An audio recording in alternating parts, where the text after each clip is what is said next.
Hello there, YouTubers. I'm Ihnatko, your close personal friend, and of course, internationally beloved technology columnist.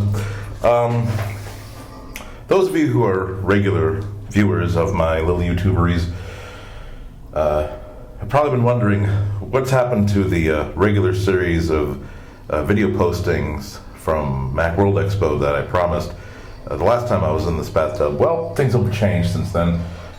One thing that changed is, of course, I filled up the tub right now. Also, I went to the mall that was in Japantown that's right next to my hotel. The guy who sold this to me says that it means, probably means stupid white tourist with too much money and too much free time on his hands. I didn't really want to ask that closely because I wanted to preserve my dignity, if not my $7. At any rate, here's what happened. I'm sure you're familiar with the sound of percolating coffee. Most people associate that with warm and friendly things because when it's being made by a coffee percolator, it means great things. It means that soon there will be hot, fresh, delicious coffee. When it's a computer hard drive making coffee percolator sounds, that's not good news. It means that your life is about to suck in major and wide-reaching ways, particularly if you have used that hard drive to store the 2 feature presentations you're going to give at a major national trade show. If it contains a feature article that required just a couple of touches and was due later that day, research on another long-ranging project that you needed to finish by the end of the week, research that you needed for a couple of the columns you'd want to do right. Basically, it means that I can't claim knowledge of God and his or her or its ways, but clearly when that happens, taking all that work with it, you have to start wondering if you truly count among God's beloved, and the answer usually comes up with no. I don't want you, I'm always telling people to back up their data, and this is another one of those cases in which it's very, very important to back up your data. I mean, I'm okay because I do have a complete backup 3,000 miles away in Boston. This too is theoretically a very sound procedure when dealing with backups. For instance, if there were to be a break-in at my hotel, then the thief can abscond with my MacBook, but he would not abscond with both copies of all my important data. If the hotel were to burn down, that sort of stuff. Didn't do diddly for me. The fact that these 8 really critical files no longer existed. It's disasters like these that really demonstrate for you the holes in your particular backup strategy. A more clever species than I would have thought to take these 8 super duper critical files and copy them onto a key drive or a memory card or copy it onto my network storage, my .Mac account, and that really would have only taken about 15-20 minutes tops.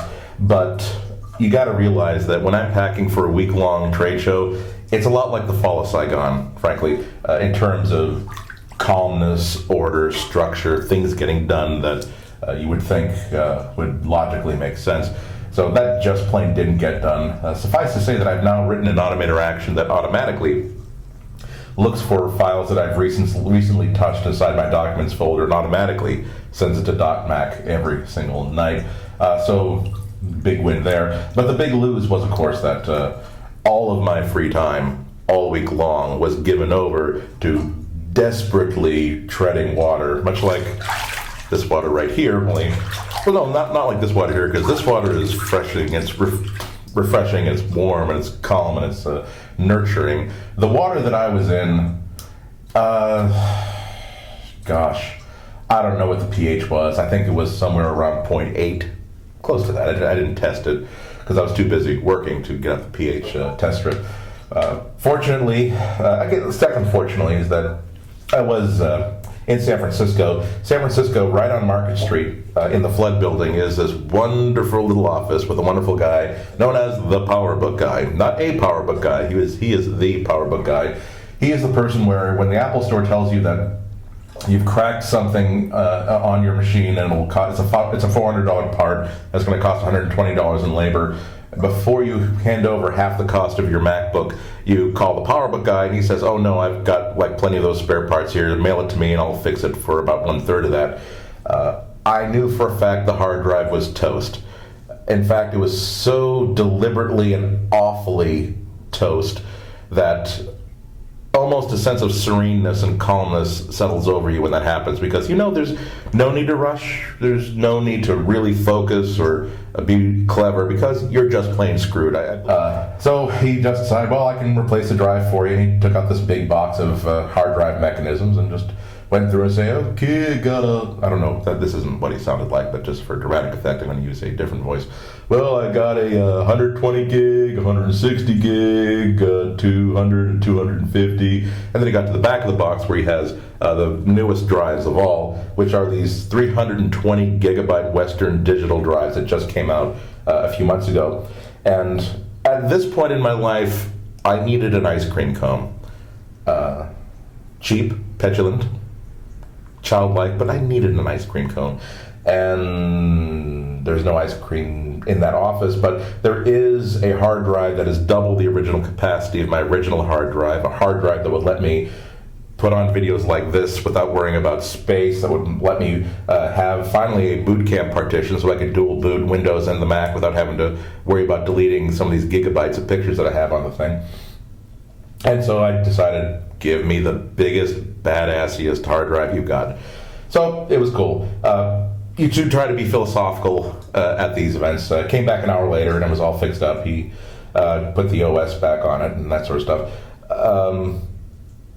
I just decided to reflect that Sunday night, after I spent an entire day walking around San Francisco and around Golden Gate Park, I was really worried because it was the start of the week and I dumped pictures from just one day's worth of picture taking, and I only had 6 gigabytes left. And I was wondering, how am I going to get through the week with only 6 gigabytes of free space on my hard drive? And, well, that's good news. Now I had 300 gigabytes of free space on my hard drive. Problem solved. No applications. Did I mention no applications? Okay, well, it was an uphill climb. So, hopefully we'll get to later on to talk about things that actually happened on the show. I mean, I only had one day because I was working so hard to get on the show floor. I picked up these today. Unfortunately, they're not my prescription, so I can't see really well with them. But they were a booth giveaway at, well, it's credit where credit is due. It's they do this to get your attention, and the code-line.com, they have a product called Sneak Peek Pro. Quick look plugin for graphic design files. X-ray Gogs instructions for the curiously realistic. Okay, yes, I'm not sure about this. I'm not sure that it's going to let me look at. Even if this did have the power, that would be fairly creepy, and I don't think that I want to be in that. But I will show you the secret to X-ray specs. You're apparently supposed to spread fingers and see the bones. It helps if you have a bone and you're holding it in front of your fingers at the time while you're looking at it. The missing manual on the X-ray. Actually, these aren't even X-ray specs. These are X-ray Gogs. These are the cheap knockoff. So surely I will be back later on to talk substantively about Macworld Expo. But for now, I'm just enjoying a lovely beverage and settling back with my comic books. And I don't know what I've done to cause God to forsake me to this extent.